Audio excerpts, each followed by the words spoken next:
دستورنا القرآن وديننا الإسلام أركانه جليلة دعائم الفضيلة وَلَقَدْ يَسَّرْنَا الْقُرْآنَ لِلذِّكْرِ فَهَلْ مِن مُدَّكِرٍ، اور بے شک ہم نے آسان کیا قرآن نصیحت کو، پھر ہے کوئی نصیحت pکڑنے والا؟ Our guide is the Quran, our religion is Islam. 5 noble pillars upholding what is virtuous. To make the testimony is the base of the faith, and the fast and the prayer, the pilgrimage and charity. الحمدللہ رب العالمین والصلاة والسلام علی سید المرسلین وعلی آلہ واصحابہ وذریاتہ اجمعین۔ سورۃ النمل قرآن مجید کی 27ویں سورت ہے۔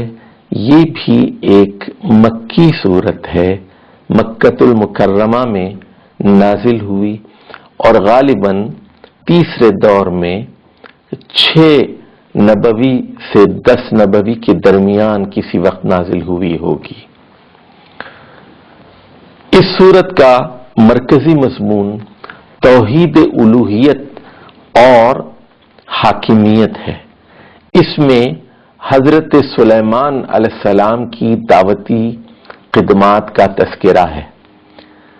تو اس سے یہ بات معلوم ہوئی کہ حکمرانوں کو اپنے اقتدار کے ذریعے دعوت اسلام کی کوشش کرنی چاہیے۔